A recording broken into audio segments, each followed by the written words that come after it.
So at the centre of appsworld are a bunch of keynotes, which kind of add a bit of theatre to the proceedings. Because ultimately, while the individual stands are awesome, particularly the gaming area, I just love, it gets a bit samey after a while. It's a bit sort of conferencey. And so what I love about the keynote area is it adds a bit of theatre. And so I was given carte blanche actually to talk about anything I wanted to talk about, and I chose wearables because I think that's one of the most exciting sectors in terms of apps or app-driven, hardware, software. And I talked about everything. I used my obsession with triathlons as the centre for my chat, and all the metrics that are available now from various devices. I've got a watch that measures how high my knees are when I'm running, how long my feet are on the ground for, what my stroke is like, what the timing, the cadence is of my stroke when I'm running, the cadence on my bicycle, the pressure I'm putting onto the crank in terms of wattage. I'm also then able to use that data with GPS data and simulate my ride when I get back to the garage, so I can do a ride that I did in the Surrey Hills in my garage with 3 wraparound screens. So that's all done because of wearables. I also went off into not the far future, but the near future, talked about medical implications. A pill that I tested, for example, that gave you your core body temperature via Bluetooth.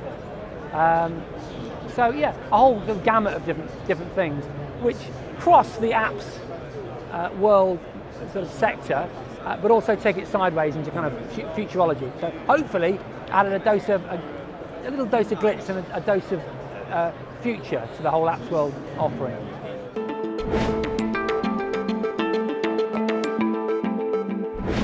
I think any sort of concrete notion of apps is going to blur. So services really, utilities are what we're talking about. How they're delivered kind of doesn't matter. What I mean by that is, at the moment, when you think about apps, your mental image is is iOS or Android and those little icons, right? That's going, and what's arriving is a more seamless expression of data or services. So a wearable device, Google Glass is one example. It's possibly the worst example because I think as a conversation starter, Google Glass is really, really important, meaning not just a conversation, but a whole new sector. But it's not the finished device. It's not the device that we're going to wear in the future. It's going to be something a few stages on from that, which won't feel like an app. For example, I used a mind control device during my chat. I talked about the NeuroSky headset, which is $99, and you get some limited phone functionality using your brain, okay? That is only going to improve. The whole exponential curve tells us that when a technology has, a use that customers want, it will be driven vertically upwards at a vast rate, based on simple, Moore's law style predictions from people that are far more intelligent than I am. We're going to get there with mind control. That's going to happen. When for example, you've got either a retinal projector or a device that can show you graphical output, which you can control to a certain extent via thought or gesture, then suddenly the notion of apps is blurred. So it's just about services. It's about thinking and doing, and that's where it's going.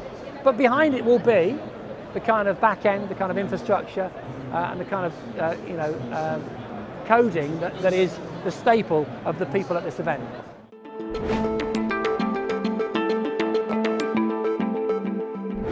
I'm a gamer, so the sudden arrival of VR in the shape of Oculus, Morpheus, and what Samsung are doing is one of the things that excites me most. I see Oculus everywhere around the show floor.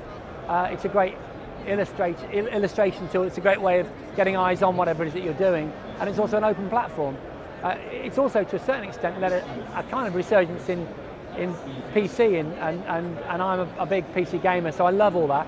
And I think the first sort of VR smartphone-driven solution will be announced in the next 12 months. I don't know what it's going to be. I know this much, that Samsung and what they're doing by basically using their S5 or S4 screens in headsets is going to drive the price down even further. As if it needed to be cheaper though. I mean, Oculus is already 350 quid if you buy the dev kit. Well, they have to remember it's not been released yet, so it's still a burgeoning technology.